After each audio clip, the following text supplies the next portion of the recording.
Hey guys, Luke on Sean's channel. Today I have 3 of the Dark World structure deck. Bought 3 of them so that we can put 3 together and see what kind of deck we can make out of them all. Let's just start off by opening one and we'll just see what kind of cards comes with this deck. This was pretty good. It made Dark World like pretty rogue, not like a really broken deck or anything like that, but still cool to see some of these old archetypes still getting some support and some love, because we love when old archetypes get broken as fuck. Alright, you can see right off the bat there, Rainbow Over King of Dark World is an ultra in this, so let's just open this thing up and we'll just go through the cards. So that was the first ultra. We have another ultra. We have Dark World Puppetry. We also have Dark World Archives, would be pretty cool. And then this is the big fucking boss guy. The thing that's actually making its way into some fucking Terra Element decks. We have Grapha, Dragon Overlord of the Dark World. Big 3200 attack dude. It's pretty fucking crazy, so he's one to look out for. Still staying with the ultras, we have Dark World Accession. And then we're going down to the supers. We got Genta, Gateman of the Dark World. We got Paro, Hermit of Dark World. Dark World Punishment, a good counter trap.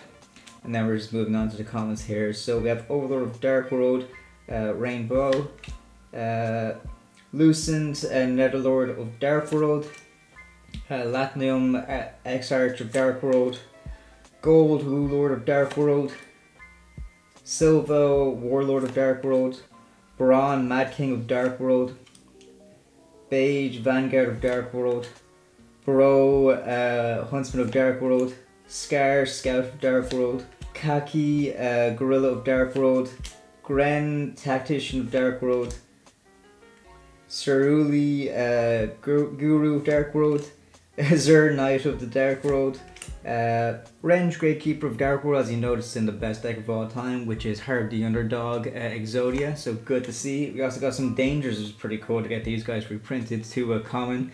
We got Danger Bigfoot, Danger Thunderbird, and Danger Mothman. And also Danger Sukanoko, pretty cool. We got Lilith, Lady of Lament, Fabled Raven, Absolute King, Backjack, and then we're on to her spells now. Dark World Dealing's pretty cool. Charge into a Dark World, very good. Gateway to Dark World Lightning, Drag Down into the Grave, pretty fucking cool to see that, along with Card Destruction, nice little limited card right there. Into our traps now, the Forces of Darkness, Dark World Brainwashing, Dark Smog, Mind Crush, pretty cool. Deck Devastation Virus, Paleozoic, Dynamicious, and Skill Drains, cool to see in here as well. And of course we got Grapha, Snow, and Gates of Dark World. So that's pretty much it. That's all in the deck itself. So very, very heavily centered on Dark World. You notice a lot of other like structure decks now, they kind of focus on adding like a bunch of hand traps and a bunch of cool staples into their structure decks. Not Dark World though, they just mainly make it very much, if you're a Dark World fan and you want to build a Dark World deck, this is what you do, because Dark World doesn't really play hand traps anyways. So we'll open up the other 2 and then we'll try build a deck using all of these cards. Okay, after opening the 3 structure decks and having a flick through the card pool, we actually made a pretty decent competent deck. Of course this isn't going to be any like big meta contention because we only have like 3 cards in the extra deck and they're all the same fucking card.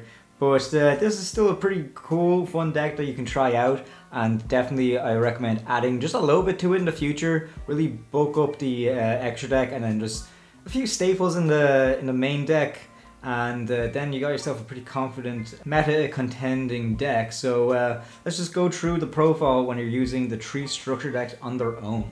Starting off strong, we have 3 copies of Rainbow. This dude is really fucking good. He's a very easy to bring out 3000 attack beat stick, because you can special summon this card from your graveyard by returning one level 7 or lower Dark World monster you control to the hand. And he also has like a bunch of other effects that make him really good. Like if this card is discarded to the graveyard by a card effect, you can add one level 5 or higher Dark World monster from your deck to your hand, except for himself of course. And then if this card was discarded from the hand to the graveyard by an opponent's card effect, you can special summon one level 4 lower Dark World monster from your deck or graveyard to either field. So you can get up to some pretty cool shenanigans that way. Definitely run 3 of this guy, it's essential. Even if you expand on this build, I would still run this guy at 3.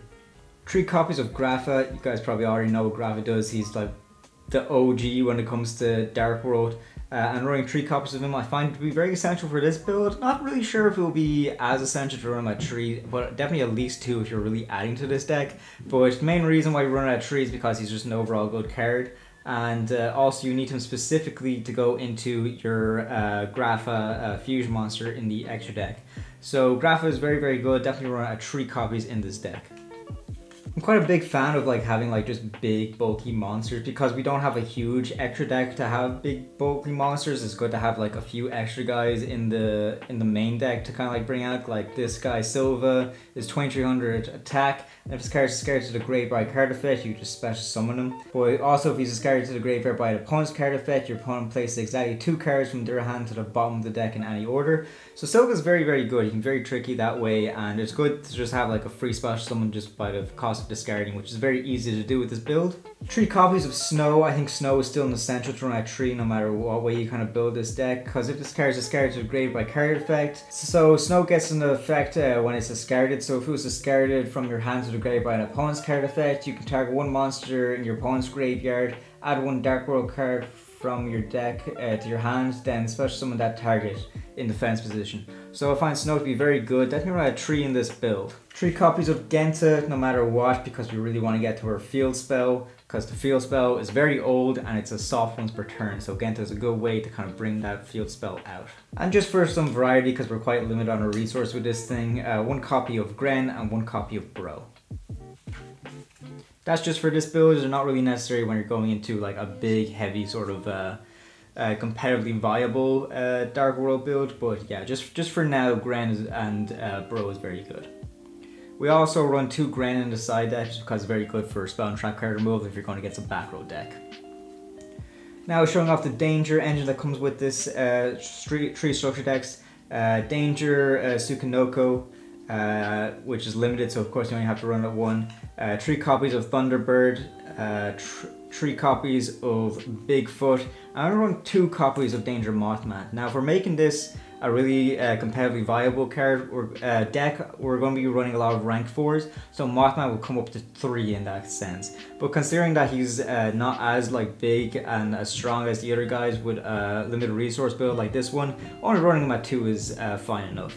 Now I run 3 copies of Dark World Archives. This card is actually fucking insane, so the sooner you see it the better. So during your main phase you can discard 1 Dark World monster, and if you do, Dark World monsters you currently control gain attack equal to the level of the starter monster had in the hand times 100 until the end of its turn. And if a monster whose original type is Fiend is discarded from your hand by the effect of a Dark World card or an opponent's card effect, even during the damage step, you can discard 1 card and draw 2 cards. You can only use each effect of Dark World Archives once per turn.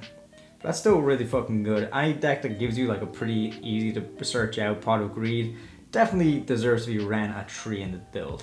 Dark Road Accession is the fusion card. I definitely recommend running it at 2. 3 might be a little bit excessive. But 2 in this build I think to be very, very good. I don't really know how the ratios will stack up if we're going into like making this a real meta contending deck. I'd probably stick with the 2 just because it's like a pretty good fusion spell. But anyways, what it does is during the main phase, fusion summon 1 Fiend fusion monster from your X deck by banishing materials mentioned on it from your field or graveyard. And if fusion summoning a Dark World monster this way, you can also discard monsters as material from your hand. Which is really fucking good because, of course, as we all know, that Dark World's monsters gain their effects by discarding. So the fact that this fusion card literally says that you discard the monsters for the fusion material is very, very good to pop off even more effects. And also during your main phase of this card in the graveyard, you can add this card to your hand, then discard 1 Dark World monster. That's why it's not really necessary to run 3, so 2 is fine enough. In case 1 gets like banished off of something, I recommend running 2. 3 is excessive, but definitely run at least 1. In this build, 2 is perfect. Now, 3 copies of the Gates of Darkworld. This is a really good field spell, especially because it's very old that it's a soft 1 per turn on everything. All fiend monsters gain 300 attack and defense, and once per turn you can banish 1 fiend monster from your graveyard, discard 1 fiend monster, then draw 1 card. The fact that you can like fucking do this 3 times if you have like these 3 and just keep on like recycling them off of each other is really fucking broken. No matter what way you're building this, run the Gates of Darkworld at 3. 1 copy of Card Destruction. Card Destruction is a very funny card. It's limited, so we can only run out 1, but basically it just says both players discard as many cards as possible from their hands, and each player draws the same number of cards they discarded. So if you have a bunch of Darkworld monsters in your hand and you get to discard all of them, all their effects go off. So Card Destruction is definitely a must run in this build. So of course we want to discard as often as we can and be really consistent with our draws. So Darkworld Dealings is a good way for us to discard our monsters, and it gives us good draw power as well. So only in this build, Tree World of Darkworld Dealings. This might be replaced with something a little bit better when you're making this competitively viable. And now just a floodgate everyone loves. We're going to round off this deck with 3 copies of Skill Drain. It's pretty self-explanatory. Skill Drain negates the effects of monsters on the field for the cost of 1,000 life points. Since all your Darkworld monsters activate the effect while they're in the hand or in the graveyard, the Skill Drain doesn't really affect them, and it's good to have like big bulky monsters that don't really do anything against your opponent's like combo heavy deck that has to use little monsters to combo off for a big load of shit. But you know, 3 copies of Skill Drain I find to be very, very good. It might change if you're trying to make this competitively viable, but 3 copies is more than enough you need for this build. Now the extra deck, of course, we're very limited, so 3 copies of Grapha, Dragon Overlord of the Darkworld. That's all we have. You'd only run it at 1 in any of the other builds, but this is all we have available to us, so 3 copies of that. Now going into the side deck now, we run an extra 2 copies of Gren. Reason for this is because if we're going against a back row deck, what Gren's effect is discard subscribe to the graveyard by card effect, target 1 spell trap on the field and destroy it. So Gren can be very, very good to go up against some back row decks. Also 1 copy of Mothman. This is where the extra copy is.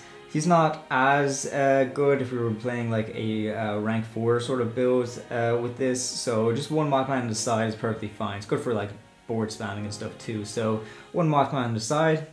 Some people might argue with me for not like main decking this at least 1, but I find 3 copies of Charge into a Darkworld in the side deck to be the proper place for this sort of build. So it's just target 1 level 4 lower fiend monster in your graveyard, special summon it, then discard 1 fiend monster. Which is really good sort of monster reborn, but the fact that it's a level 4 or lower fiend monster you need to reborn, I don't find it to be as good as it can be. So just 3 copies of Charging the Darkworld into the side, but you never know. Like, this is the side deck, so it might come in handy depending on your matchup later on. Now we're very limited with our kind of deck we can build on the side, so Paleozoic, Dinomecius is a trio in the side deck for this build, because that's pretty much all that's kind of available to us. So Dinomecius, target 1 face-up card in the field, discard 1 card, and if you do banish it, which is pretty good, then it also has that Paleozoic effect which can bring itself out after the effect of a trap card. But it's also good because it's also a discard, which can get us some Darkworld monster effects popping off. So 3 copies of Dinomecius in the side deck. 3 Deck Devastation Virus is far from the best virus card, but it's the one that came in this deck. So 3 copies of this in the side is going to be very helpful going further. And then rounding off the side deck, I find 3 copies of Dark Smog to be very good, just because depending on what you're going against, if your opponent relies heavily on the graveyard, Dark Smog might be like a good sort of side trick option, because once per turn you can target 1 monster in your opponent's graveyard, discard 1 fiend monster, and if you do, banish that target. So if you're playing against the likes of Sky Strike and you don't want to see Ray being recycled, Dark Smog can really help you out with that. Alright, so that about does it for the build. Please let me know what you think. Of course, this isn't the most like meta build of Darkworld you're ever going to see. It is just 3 structure decks using what is available to us right now. But I still think this deck is pretty fun, regardless of the fact that it's not to its full potential just yet. But if you're just looking to kind of like start out with Darkworlds and just try them out, I definitely recommend just buying the 3 structure decks and building this sort of build with it, just to kind of practice your combos a little bit before you can get sidetracked with all the crazy stuff you can do in the extra deck with all different resources and engines. But yeah, that's pretty much the build. Please let us know what you think. Thanks for watching. Be sure to check out all the other content on the channel, and we'll see you next time.